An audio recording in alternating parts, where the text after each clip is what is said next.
gente! Bom dia! Estamos aqui pela TV Horizonte, a TV de Nossa Senhora da Piedade, a nossa padroeira. Que te dá força, saúde e muita coisa boa, né? Um abraço para minha amiga, dona de casa, companheira de todas as manhãs, sempre conosco. Pois é, a dona de casa não anda muito satisfeita não, porque as coisas estão subindo muito, né?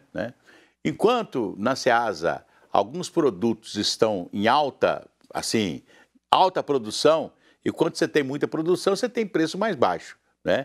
Mas tem outros produtos que estão subindo por causa do mercado, das commodities. O trigo é commodity. Então, o trigo que nós importamos, então, está fazendo com que o pãozinho suba nas padarias, né? Pãozinho, tudo que depende do trigo, né? Aliás, vou lembrar aqui de uma figura que é o ex-ministro, ex-secretário Alisson Paulinelli, lembrado agora recentemente como o Alisson Paulinelli fez um trabalho tão grande para a alimentação do mundo que ele foi lembrado agora recentemente, né, para receber aquele prêmio, né, que é muito importante na vida de todo mundo e que, infelizmente, ele não foi escolhido, mas ele foi lembrado, né? E o Alisson Paulinelli, eu lembro que quando ele era ministro da Agricultura, ele falou assim, o Brasil vai ser autossuficiente em trigo. Porque disseram que aqui não dá trigo, né? O trigo é muito bom na Itália, lá na Ucrânia. Aliás, nós estamos com graves problemas porque a Ucrânia é um grande produtor agrícola. E agora, praticamente, a Ucrânia não pode exportar nada do que ela tem, porque a Rússia não está deixando sair pelo porto, né, os produtos que ela importa, que ela exporta. Então, nós temos problemas lá hoje, na Ucrânia, que não está exportando os seus produtos agrícolas. E isso traz mais problemas para o comércio internacional. O Brasil já planta trigo, né? O Brasil já planta trigo. E, por exemplo, aqui no Alto Paranaíba, na região de São Gotardo, tem algumas fazendas já com muito trigo, né? Isso é bom. Nós já temos um trigo brasileiro, mas ainda não é o suficiente para todas as nossas necessidades, né? Todas as nossas necessidades. Então, nós estamos aí passando muito aperto, né? Agora, mesmo se nós estivéssemos produzindo trigo que daria a sua produção para todas as necessidades brasileiras, nós estaríamos vivendo o mesmo problema, porque o trigo é commodity. Então, o preço é internacional. Mesmo que você produza aqui para você vender um trigo mais barato, mas o preço é internacional. Você tem que vender no preço internacional. Então, quer dizer, depois dessa tal de commodity, está tudo desse jeito, né? Então, por isso que o pãozinho está custando mais caro, né? Por isso está custando mais caro. Então, quer dizer, a senhora pode fazer aquela broa de fubá, né? Que o fubá é nosso. Embora o milho seja hoje uma commodity também, mas pelo menos o fubá está mais barato do que o trigo, muito mais barato, né? Então, faça uma broinha de fubá, né? Um fubá suado, para, naturalmente, sair do preço alto do pão. Vamos cantar aquela musiquinha? Vai tudo bem, muito bem, muito bem, muito bem, muito bem, muito bem, bem, bem. Com pílulas de Lúcen, sabe aquela dorzinha urinária, aquela sensação de queimação e ardor? Pílulas de Lúcen são antissépticas das vias urinárias, né? E aí, você sabe, se persistirem os sintomas, o médico deverá ser consultado.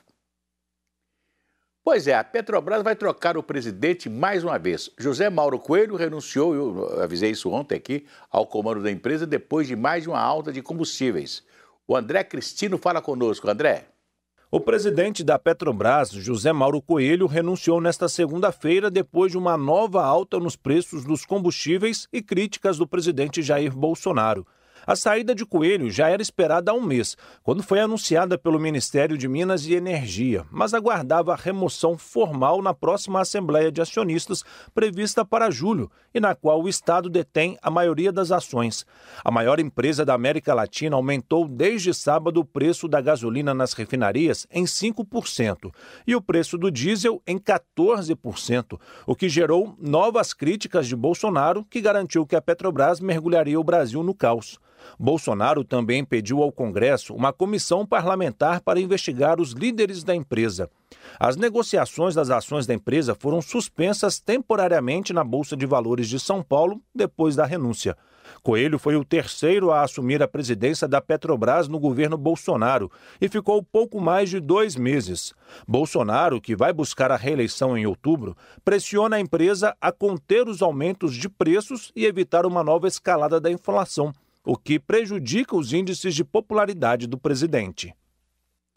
Pois é, o presidente Bolsonaro está muito preocupado com o seu índice de popularidade, com a eleição, né? É o ano de eleição e o ano em que a Petrobras está aumentando o petróleo de acordo com os preços internacionais do petróleo. Agora, lembrar, né, que a Petrobras é uma empresa que tem ações na Bolsa. Embora a maioria seja do governo, 51% das ações seja do governo, mas 49% das ações estão na mão dos particulares, que investiram na empresa para ter lucro. Então, a empresa ela não pode deixar de remarcar o seu produto. Por quê? Porque o preço do barril lá no mercado internacional está a $120, né? Eu lembro que quando nós tivemos, eu sempre falo isso, quando nós tivemos o primeiro choque, a primeira crise do petróleo em 1974, o barril de petróleo saiu de $12 para $30. Foi um escândalo naquela época, $30. Já pensou se hoje o barril voltasse a $30? Nós teríamos aí uma gasolina a R$2, aí, R$1,50, sei lá, né? O problema é o seguinte, o presidente Bolsonaro tem que conscientizar que durante a fase da pandemia, falou coisas que não devia, e cada vez que ele falava uma coisa, o dólar subia. E o dólar foi subindo, o dólar foi subindo, o dólar foi subindo. Era 3,40, foi para 5,40, 5,70. Tudo isso prejudicou, porque aquilo que nós temos que importar ou que está no preço do chamado mercado da commodities, nós estamos pagando mais caro. Então, na verdade, é o seguinte, né? O problema está refletindo agora. Quando chega na eleição, aí veio uma guerra, veio uma pandemia. Ninguém pode dizer que o presidente Bolsonaro não trabalhou na pandemia, não deu dinheiro para todos os estados, todas as cidades receberam ajuda, né? Teve uma ajuda emergencial que foi fantástico, maravilhoso, mas, infelizmente, a Petrobras tem o seu... Pode até haver mudança com o novo presidente da Petrobras, mas a Petrobras ela tem uma responsabilidade de ser uma empresa pública, e mista, né? Então, infelizmente, né? É a mesma coisa do governo falar assim, agora a Petrobras não vai aumentar a gasolina e tal, e etc. Aí vai passar o período eleitoral, quando acabou o período eleitoral, aí vem, aumenta tudo outra vez e tal. Aí vai tirar a diferença. Então, olha, sabe quanto que o Estado do Brasil, sabe quanto que o Brasil recebeu de lucro da Petrobras nos 3 últimos meses? 8 bilhões de reais. Se a Petrobras deu lucro, o Brasil é o seu maior acionista e ele recebeu 8 bilhões de dinheiro da Petrobras, certo? Então, quer dizer, seria a hora do governo agora fazer um fundo, dizer, nós estamos recebendo esse dinheiro, pode continuar aumentando, que nós vamos fazer um fundo aqui, principalmente para o óleo diesel ser mais barato. Eu acho até que a gasolina, remarque a gasolina, gasolina é carro particular e etc. Tal. Agora, o óleo diesel, que vai tocar os ônibus, os caminhões no Brasil, esse tem que ser... Então o governo pega o lucro que ele ganha com a Petrobras e ajuda a pagar o óleo diesel para os caminhoneiros, né? Para o pessoal dos ônibus e etc. Tal. Aí seria uma forma do dinheiro do governo pegar o dinheiro que ele ganha com a Petrobras e aplicar para diminuir o preço do combustível para os caminhoneiros, para as donas de casa com gás. Aí o governo estaria fazendo um papel maravilhoso. Está pegando o dinheiro e investindo no social. Então pega o lucro da Petrobras e investe no social e não mexe no preço. Não é isso? Seria o melhor que o governo poderia fazer. Daqui a pouco a gente volta. Voltamos aqui pela TV Horizonte, a TV de Nossa Senhora da Piedade. Vocês se lembram da facada que o então candidato Bolsonaro recebeu em Juiz de Fora? Você se lembra? E aquele acidente e aquela agressão né, facilitou, inclusive, a eleição do presidente Bolsonaro. Porque ele, por causa daquilo, ele não participou de nenhum debate, não conversou com ninguém, etc. Tal, e teve, né, uma votação expressiva que o levou a ganhar a presidência da República. E ninguém pode dizer que é fulano, é ciclano, que até hoje não se apurou direitinho essa agressão à faca ao presidente Bolsonaro na cidade de Juiz de Fora, porque de repente apareceram 2 advogados num jatinho e foram lá, chegaram à tarde lá em Juiz de Fora para defender o agressor. Quer dizer, alguém pagou 2 advogados para chegar de jatinho lá em Juiz de Fora. Essa coisa não está apurada até hoje, né? Até porque a OAB proibiu da polícia, né, investigar os advogados. Eles estavam defendendo aquele cidadão, o tal de Adélio Bispo, defendendo com ordem de quem? Com dinheiro de quem? Né? Era para se fazer uma investigação. Mas isso não foi feito porque os advogados eles têm um direito de guardar segredo de quem financia as suas ações, né, o seu trabalho. Eu estou contando essa história para dizer que nós estamos com manifestações em todo o país pela morte do indigenista que era funcionário da FUNAI, estava em licença, e daquele jornalista inglês, o Philip, que vive no Brasil há mais de 15 anos. Aí, pessoal, olha aqui, o lugar onde eles foram assassinados, a região, é tamanho de Portugal. É o tamanho de Portugal, sabia? A região que eles foram assassinados. E a Polícia Federal e a Polícia do Amazonas, né, agiu rapidamente, em uma semana, descobriu os assassinos, os corpos, tudo direitinho. Quer dizer, o que a Polícia Federal tinha que fazer, o que a Polícia Estadual do Amazonas tinha que fazer, eles fizeram, né? Descobriram os assassinos, estão na cadeia e etc. Então, ninguém pode, nesse momento, dizer que o Bolsonaro é culpado, porque agora tudo é que o Bolsonaro é culpado. O Bolsonaro não pode ser culpado. Quando houve o Eldorado do Carajás, aquela chacina lá no Pará, quem era o presidente era o Fernando Henrique Cardoso. Alguém imputou ao presidente Fernando Henrique Cardoso a culpa por aquilo, né? Aquilo foi uma coisa da polícia lá do estado do Pará e etc., com os manifestantes daquele dia. Aquela irmã, Dorothy, irmã católica, que foi assassinada no dia 12 de fevereiro de 2005, né? O presidente da República era o presidente Lula. Alguém pode dizer que o Lula é o culpado? Né? Ninguém impôs ao presidente Lula isso, né? Então, eu acho que também, se agora dizer que o presidente Bolsonaro é o culpado, é um negócio danado, né?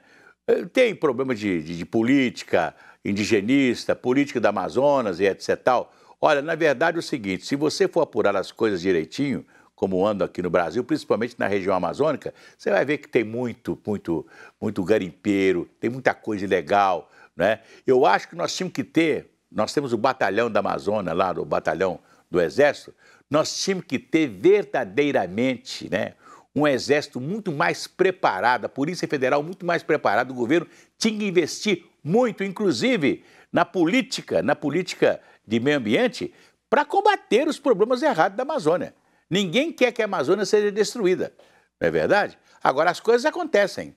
Agora, esse aqui, porque é um indigenista e um jornalista estrangeiro. Mas o que se mata na Amazônia por causa desses problemas, dessas ilegalidades que se praticam lá, é muita coisa. Gente que não fica sabendo, infelizmente. Vamos cantar aquela musiquinha? Se a criança acordou, dorme, dorme, menina, tudo calmo ficou, mamãe tem. Auricedina é analgésico e antisséptico de uso local para adultos e crianças. Todo mundo sabe, dor de ouvido, Auricedina.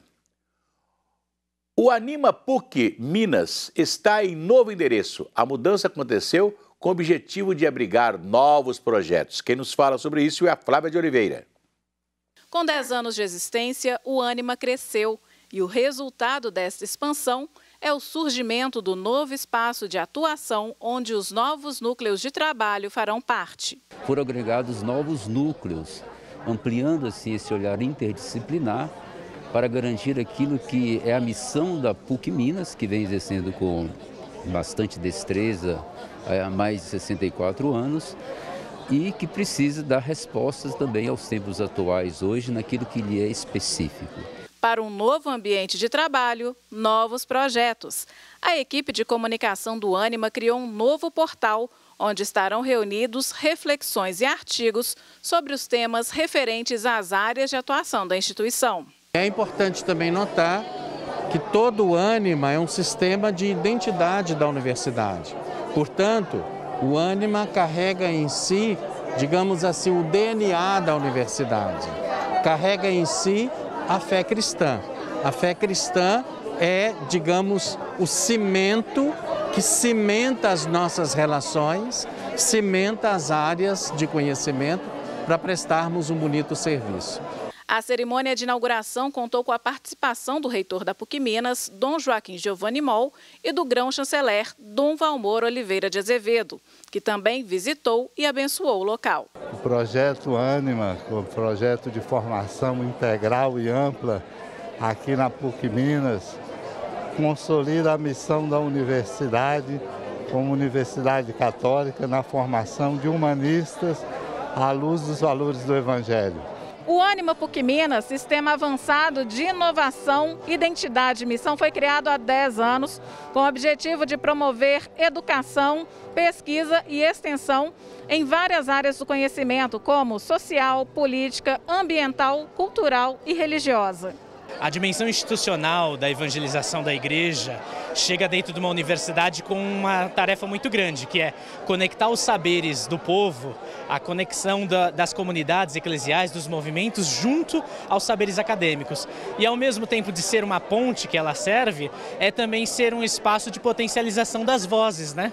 Então você tem no Ânima uma plural gama de ações, de instituições, de movimentos, de grupos, de entidades que vão dizer que os caminhos por uma sociedade mais justa e fraterna têm vários rumos e várias necessidades para a gente preenchê-las.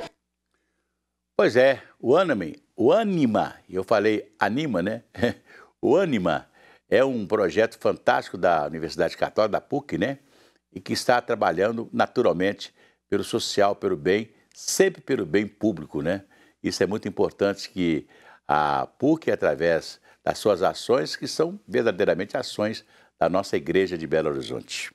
Olha aqui, o Zé Trovão, aquele motorista líder dos caminhoneiros, está convocando caminhoneiros para uma manifestação a favor do presidente Bolsonaro. Quer dizer, ele está convocando os caminhoneiros para fazer uma paralisação a favor do presidente Bolsonaro, porque ele entende o seguinte, que o presidente Bolsonaro estaria sendo boicotado, né, com esses aumentos absurdos da Petrobras, né? Eu sei que vai acontecer alguma coisa de novo no Brasil com Petrobras nos próximos dias, nas próximas horas. Eu não sei o quê, mas que vai acontecer alguma coisa, vai. Porque eu tenho a impressão que o próximo presidente da Petrobras vai estar mais afinado com o presidente da República, mas também deixar de cumprir as obrigações que a Petrobras tem com seus acionistas, eu não sei qual seria a vantagem. Quer dizer, eu falei com vocês aqui no programa hoje que só no último trimestre o governo recebeu 8 bilhões de lucro da Petrobras. Pega esse dinheiro e aplica o dinheiro para baratear o óleo diesel para os motoristas de caminhão e para os ônibus, né? Aliás, falando em ônibus, a Prefeitura de Belo Horizonte está esperando hoje, né, uma ação da Câmara Municipal para votar aquele projeto do prefeito Fuad Noman, que repassa 200 e tantos milhões por mês para as empresas de ônibus de Belo Horizonte, para que elas mantenham o preço de R$ 4,50, né, não aumentem, né, que é um absurdo, você chegar perto, o pãozinho sobe cerveja, sobe leite, tudo sobe, mas não pode subir o preço da passagem de ônibus. Então, quer dizer, as empresas de ônibus, elas não conseguem conviver, né, sobreviver com essa tarifa que está aí. Eu estou falando isso não é porque eu estou aqui defendendo o aumento do ônibus, o aumento da passagem do ônibus, mas é porque é a realidade. Tudo aumentou. Então, o petróleo aumenta todos os dias, o óleo diesel aumenta todos os dias. E como é que a empresa de ônibus vai fazer? Então, a prefeitura resolveu repassar esse dinheiro para o pessoal aqui, os proprietários de ônibus da cidade, das empresas, justamente para manter o preço de R$ 4,50 até março do ano que vem. Depois aumenta, né? Aí já passou a eleição, já passou tudo, aí pode aumentar à vontade. Olha, gente, antes da eleição é um pacote de bondade para o povo, não é? É um pacote de bondade. Não pode aumentar a luz, não pode aumentar a gasolina, não pode aumentar a passagem de ônibus, não pode aumentar nada. É um pacote de bondade que nós temos na época de eleição. Depois que acaba a eleição, aí voltamos à realidade. Aí acabou o pacote de bondade, aí vem o pacote de maldade, ou seja, aí a gasolina vai ter que subir outra vez, aí a passagem de ônibus vai subir a partir de março, aí a prefeitura vai dar esse dinheiro até março. Depois de março, aí aumenta a passagem. Tá, né? Quer dizer, se nós estivéssemos aumentando a passagem 25 centavos, 10 centavos, 15 centavos ao longo de 2018 para cá, né, hoje a tarifa estava numa situação que as empresas poderiam estar prestando um bom serviço aos mineiros e principalmente ao usuário de ônibus de Belo Horizonte. Eu lembro que lá na cidade de Mariana, o prefeito lá fez tarifa zero. A prefeitura paga os ônibus que rodam internamente dentro da cidade de Mariana. Ninguém paga ônibus.